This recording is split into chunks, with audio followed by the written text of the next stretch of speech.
प्राचीन महाविद्यालय के प्रांगण में उपस्थित हैं छात्र छात्रा अपने स्थान से खड़े हो जाएंगे। छात्र छात्रा अपने स्थान से खड़े हो जाएंगे।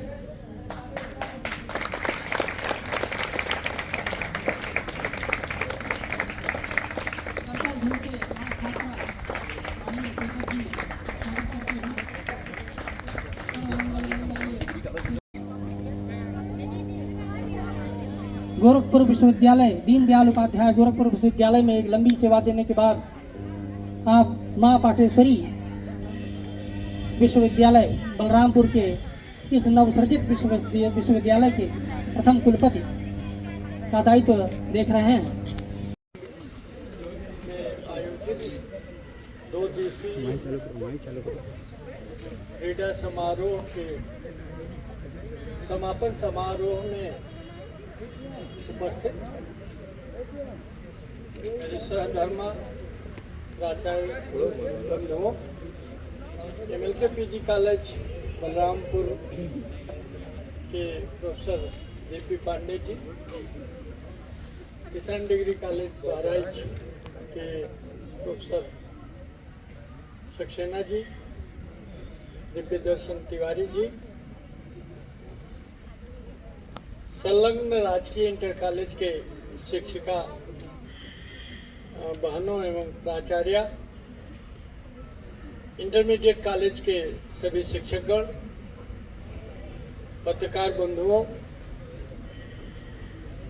पुलिस प्रशासन के मित्रगण एवं इस महाविद्यालय के प्रिय छात्र छात्राओं, समापन समारोह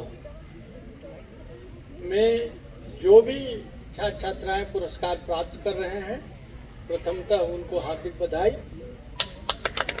और क्रीडा समारोहों में जो पुरस्कार प्राप्त करते हैं वही केवल बधाई के पात्र नहीं रहते हैं, जो इसमें प्रतिभाग करते हैं और जिसमें ये जिजीविषा रहती है, इच्छा रहती है कि मुझे पुरस्कार प्राप्त हो, उनको हार्दिक साधुवाद, वही इस क्रीडा समारोह के मुख्य आकर्षण बिंदु रहते हैं। संख्या कम हो ज्यादा हो इससे कोई मतलब नहीं होता, साधन हो या न हो इससे भी कोई बहुत प्रभाव नहीं पड़ता। प्रभाव पड़ता है आपके मनोभाव का, आप कितने मनोयोग से किसी कार्यक्रम को संचालित करते हैं और उसमें आपको सहयोग देने वाले आपके प्राचार्य और आपके शिक्षकगण कितना ही मनोयोग से उसमें जुड़ते हैं। एक मैं आपको उदाहरण दूंगा, जितने बजट में हॉलीवुड की फिल्म बनती है, अमेरिका में एक स्थान है, कैलिफोर्निया स्टेट है, उसमें एक जगह है हॉलीवुड, जैसे हमारे यहाँ बॉम्बे है उसी तरह वहाँ हॉलीवुड है। हॉलीवुड की फिल्में जितने बजट में बनती हैं उससे कम बजट में इसरो भारतीय अंतरिक्ष अनुसंधान संगठन ने मार्स पर अपना यान भेज दिया। तो हमारी तो आदत रही है कि विपन्नता की स्थिति में उत्कृष्टता को प्राप्त करना।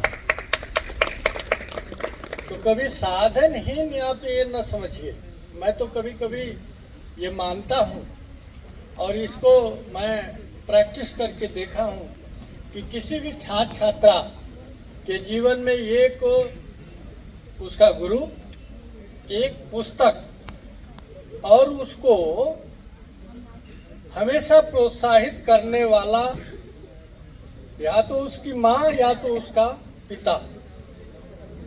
तो पिता माता में से कोई एक, कभी कभी सबको नसीब नहीं होता है दोनों का साहचर्य मिलना, कोई भी एक, और एक गुरु और एक पुस्तक आपको जीवन के उस उत्कृष्ट उच्च स्थान पे पहुंचा सकता है जो औरों के लिए दुर्लभ होगा।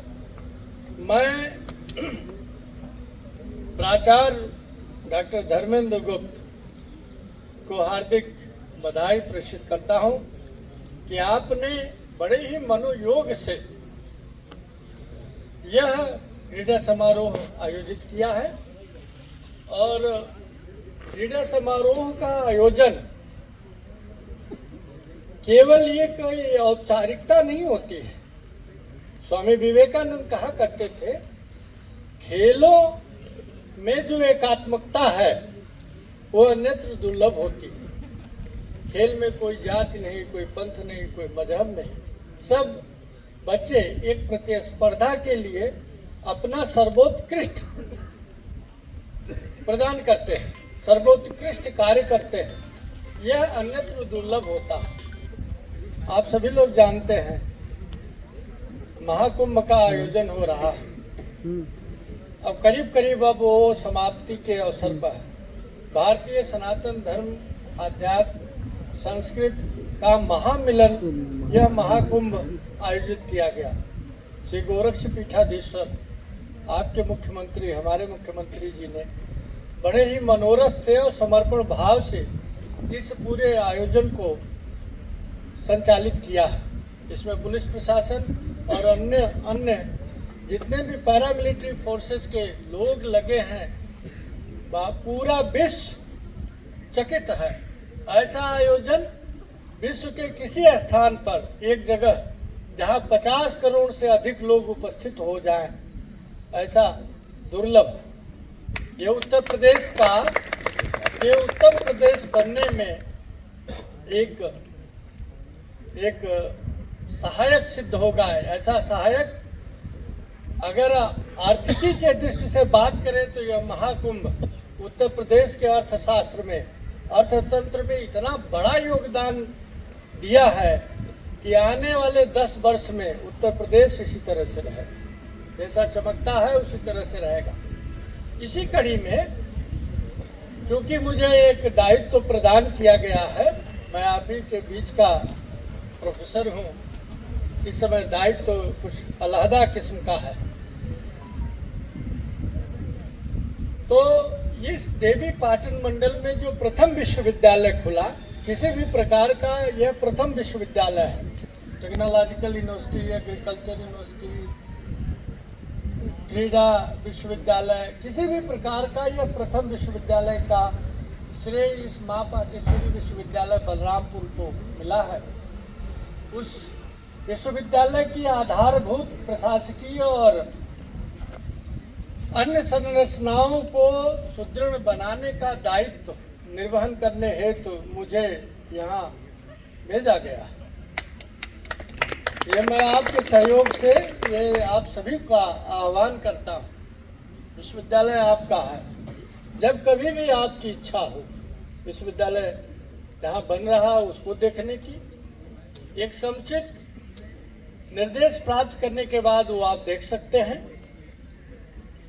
कभी भी जल्द ही जब उसमें विभागों का मैं गठन करूंगा तो ये पूरे देवी पाटन मंडल की जो भौगोलिक, सांस्कृतिक, धार्मिक आवश्यकता है, जो सांस्कृतिक आवश्यकता है, उसका प्रतिबिंबन आपको उन विभागों के संगठन में, उन विभागों के गठन में मिलेगा। मैं आशा करता हूं कि आप लोगों के सहयोग से यह विश्वविद्यालय न केवल प्रदेश का बल्कि राष्ट्रीय स्तर पर अपनी उपस्थिति दर्ज कराएगा।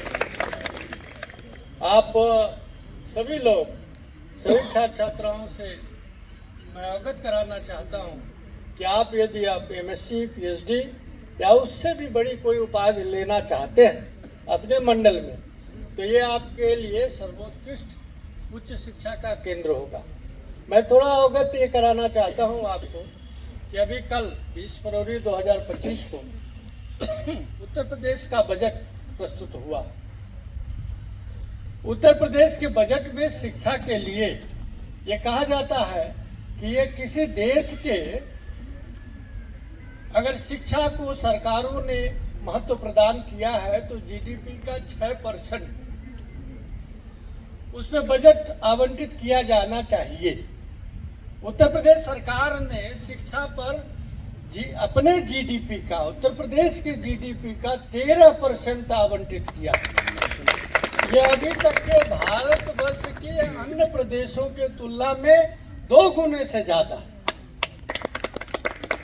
यह बताता है, यह प्रतिबद्धता दर्शाता है कि आपके मुख्यमंत्री, आपके उच्च शिक्षा मंत्री, आपके अन्य शिक्षा मंत्रीगण शिक्षा के प्रति कितने प्रतिबद्ध हैं। आप शैक्षिक रूप से संपन्न हो। आज का युवा, मैं इधर के क्षेत्रों से थोड़ा सा कम वाकिफ हूँ, कभी कभी बलरामपुर में आया जाया करता था, MLK PG कॉलेज बलरामपुर में, तो ऐसा कभी कभी लगता था कि यहाँ के युवाओं को भरमा दिया गया है कि पढ़ाई से कुछ नहीं होता है। मैं आपको एक उदाहरण देना चाहता हूँ, पढ़ाई से ही सब कुछ होगा, शिक्षा से ही सब कुछ होगा। एक ऐसा परिवार, जिस परिवार का बालक पेपर बेचता है और राष्ट्रपति पद पर पहुंचा, अब्दुल कलाम आजाद। चाय बेचने वाला बालक प्रधानमंत्री है। इससे भी विपन्न कोई स्थिति हो सकती है किसी की कि ऐसा यह भारतवर्ष में संभव है। ये जो धरती है बौद्धों और जैनों की धरती है, जो आपके पास साधन न हो तब भी कैसे जिंदगी उत्कृष्टता से जिया जा सकता है। अपने उन्हीं साधन न होने को साधन बना देना, ये जैनों की दृष्टि रही है हमेशा। तो आप कभी ये न सोचें कि हमारे पास प्रैक्टिकल करने के लिए ये नहीं है, वो नहीं है। आपके पास उत्कृष्ट शिक्षक हैं।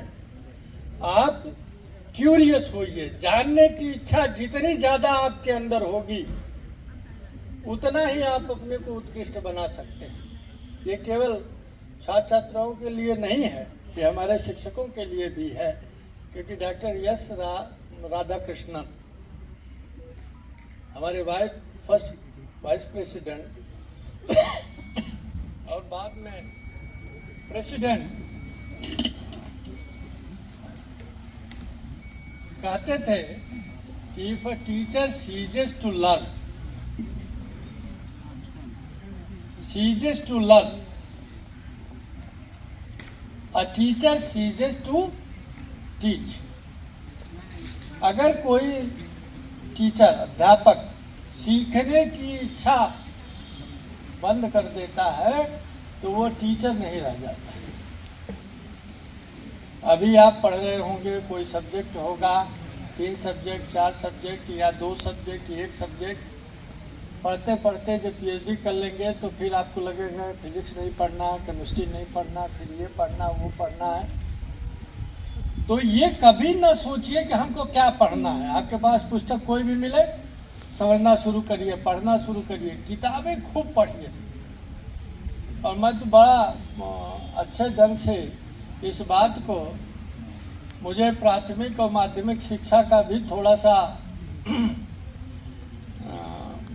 संपर्क है, क्योंकि मैं एक माध्यमिक शिक्षा द्वारा संचालित इंटरमीडिएट कॉलेज का मैनेजर भी हूँ। तो मुझे उसमें पता है कि इंटर कॉलेज में कैसे लोग पढ़ते पढ़ाते हैं, कैसे उसकी प्रशासकीय व्यवस्था है। मैंने उस इंटर कॉलेज में कहा था कि अगर आपको पढ़ने के लिए किसी से भीख मांगना पड़े तब भी मांगिए, भीख मांगना पड़े तब भी मांगिए। चौराहे पे खड़े होकर के पैसा जुटा के किताब खरीदनी हो तब भी खरीदिए, पढ़ाई मत छोड़ना। खासकर बालिकाओं के शिक्षा के लिए, अगर एक बालिका शिक्षित सुसंस्कृत हो जाती है तो पूरा परिवार शिक्षित हो जाएगा। इतना हमारा तो कभी आपने सोचा है, थोड़ा सा आपको इंगित करूं कि भगवान शंकर का कभी कभी कहा जाता है आधा शरीर नारी का है, आधा शरीर पुरुष का। उस भगवान शंकर को कभी अर्ध पुरुषेश्वर कभी नहीं कहा गया, कहा गया तो अर्ध नारीश्वर ही कहा गया। हमारे यहाँ मातृ शक्ति का इतना बंधन है, कभी कभी हमारी बच्चियां भूल जाती हैं कि उनकी श्रेष्ठता कितनी है, उनके परिवार में श्रेष्ठता है, बीच के 1000 साल के कालखंडों में थोड़ा सा अब संस्कृत आया था, लेकिन ये भारतवर्ष जो है हजारों सालों से इसी तरह से प्रचलित है। इसकी आज परंपरा अभी भी चल रही है। वैसे ही इसकी परपिचुएटी, इसकी सातत्यता, कंटिन्यूटी, ये आपको बताती है कि आप अन्य देशों से अलग हैं, अलग। तो मैं बालिकाओं को का आह्वान करता हूँ